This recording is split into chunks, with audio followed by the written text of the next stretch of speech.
This is the NearStream V20. It's a 4K web camera like you've never seen before. Thanks to its 40x hybrid zoom, this thing can zoom into your soul. Also sporting a very industrial design and interesting port selection, it seems to be more ideal for full-time streamers or podcasters. However, for the average consumer, should you be considering this webcam, especially when there are lots of alternatives with similar video quality and much more budget friendly? I guess that's what we're gonna find out. Let's dive in.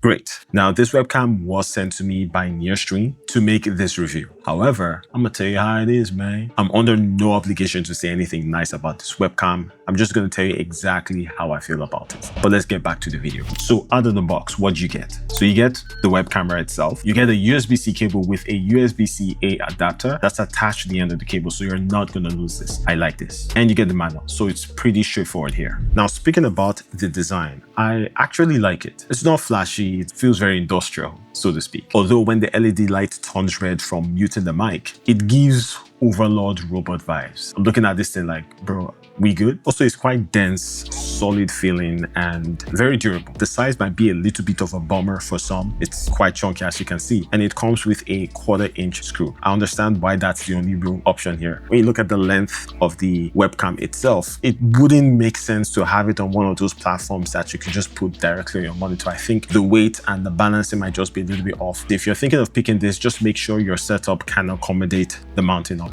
Moving over to the lens here, this sports a Sony Starvis lens, and it delivers 40x hybrid zoom. So that means 10x optical zoom and 4x digital zoom. So combined, making it 40x. And the results are, they're quite stunning. Almost feels like they're trying to prove a point. Just underneath the lens, you have the LED light indicator. And from my testing, when it's blue, it's in use. When it's like white, it's kind of idle. And when it's red, the mic is muted. Now, this doesn't have like a privacy hood. However, on the remote, you can see something like it turns off the camera, right? So if you press that, it will turn off the feed of the camera. But the LED light doesn't change color. It just flashes for a bit and remains the same color. I would have liked if maybe they changed it to probably green or just something else to let you know that you've turned that on and there's not a live video feed. On top of the web camera itself, there's an 8 microphone array setup, which is seated in this metallic brushed plate, and it seems to be engineered very well. How it performs in actual audio, we'll get to that later on in the video. And then finally, at the back of the webcam, you have a bunch of ports here. Until I got this particular web camera, I never even knew there were webcams that had these types of ports at the back. So you get a 3.5mm jack. There's like a pinhole there. That's it's called like a pinhole interface. I assume that this was just to like reset the settings of the camera. It doesn't really seem to do that based off of my testing. Then you have a USB-C charging port. So this is in a scenario where the webcam for some reason is not getting enough juice, like enough power, so you can put an additional cable to feed power into the webcam so it can drive the webcam essentially. You also have the HDMI port, and this would output 4K 30. You have a USB-C port which would transmit both power and video, and this is how I typically use it. And then you have an RJ45 cable for multiple connections. So if you want to sync this up with other NearStreams, you can do that as well. Now, when it comes to setting up the camera, it's very straightforward. You first of all mount the camera, depending on your setup, however you want to do that, and then plug the USB-C cable to the camera and the other part to your computer, and it pretty much is good to go. However, there is a dedicated app that NearStream strongly recommends you download so that you can update the firmware and things like that. You can download it from their website. It's called NearSync. Once you download it and launch it, it will bring you to this page. You just want to click on the button towards the left, and it's going to bring up a bunch of menus. First thing there is going to say device info, just lets you know like the model number and details of the particular webcam you have. Device settings allows you to change things like autofocus, the orientation, being able to toggle the mic on or off, and vertical mode. Now, if you go into vertical mode, you do have to turn the webcam itself to its side for it to make sense. Otherwise, it's just gonna flip the image 90 degrees and it's gonna look awkward. There's also cam mode. Now, there are 2 modes here. There's auto framing and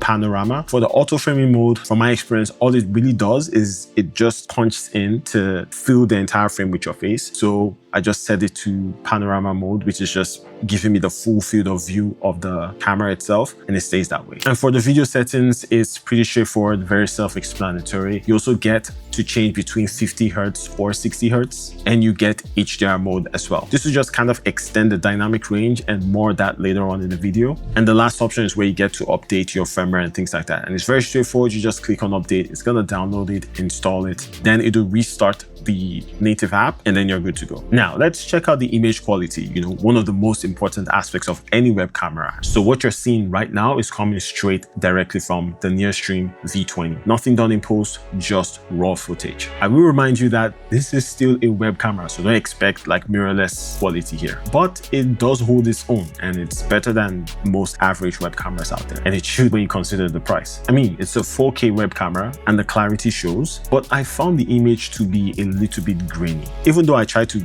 give it the best lighting scenario I could still just find grainy patches within the darker parts of the image. I kind of expected a little bit more just when you consider the size and the way it's built, price point and all of that. I mean, you can judge by the footage yourself. For me, I just kind of wanted a little bit more. Now, earlier I mentioned HDR, and I think this really works well. It basically extends your dynamic range, so it preserves more of the highlights and as well as more detail in the shadows. This does improve the image in specific scenarios. Now, this is also a 4K 30 image and can do up to 60 frames once you're in 1080p as well as 720p.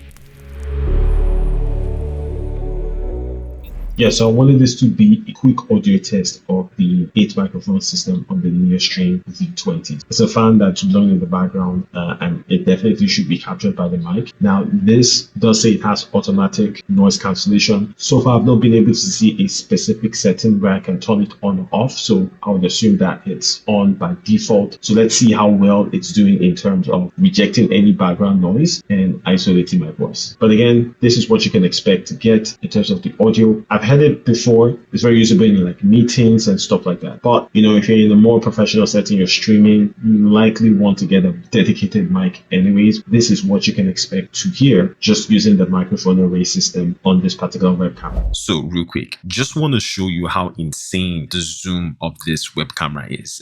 It's completely mind-boggling. Just check this out.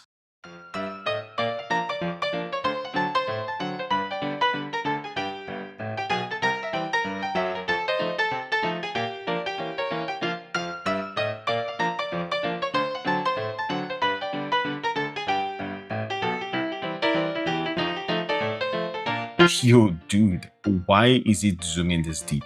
Like, you can see my eye, my pupils. You can even see my monitor screen on my glasses.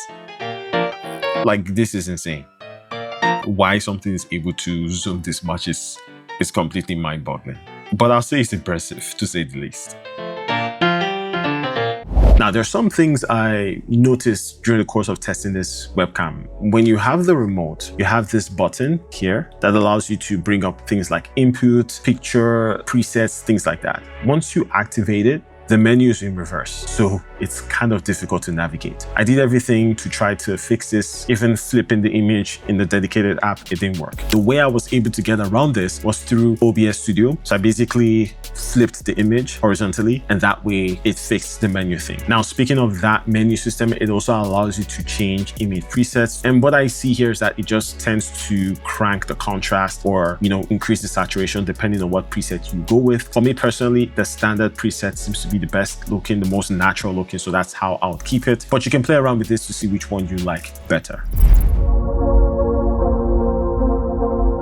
So after testing this for about 2 weeks, trying it around, recording stuff, what are my final thoughts and who do I think this webcam is for? I mean, if you're really into streaming and you need more options in terms of like output and feed, you can go with this camera, because I initially thought that it was on the high side, but just doing a Google search on its competitors that are kind of like in this tier or in this range, this suddenly looked like a bargain. But yeah, I would recommend you get this if you're really into streaming and you need multiple options. Like, for example, let's say you want the feed to go onto a screen, or you're in a podcast setup where you have like maybe 2 or 3 of these and you want to be able to switch cameras, just in that type of setup, I think that's where something like this would make sense. But if you're just a normal casual user and you just want something to show your face and you want it to be 4K, I think there are other options that could be much more friendly to your wallet. For the tier it's competing at, it's a very competent option. That's what I think. Is there anything I would like to see improved in, let's say, like a new version of this? I think the app should have a bit more functionality. It should have more customization. This should also kind of improve the AI tracking. I mean, there are lots of webcams out there that I would say have better AI tracking compared to this. So that should be one thing I think they should work on. I'd also like to see a slightly faster aperture, something that would help clean up those grainy parts of the image a little bit more. Again, the image is good. Like, I like the image. It's just those grainy parts that kind of rubs me a little bit the wrong way. And yeah, possibly design this in such a way that you have more mounting options. If you want to pick up one of these, I have links in the description. I think there's some discounts on there as well. I will receive a commission for eligible sales, which definitely helps the channel at no extra cost to you, and I massively appreciate you. And yeah, hopefully this video was helpful for you in making a purchasing decision. If you like tech reviews in this kind of laid back style but really goes in, like and subscribe to the channel. Until the next video, stay safe and have a great time.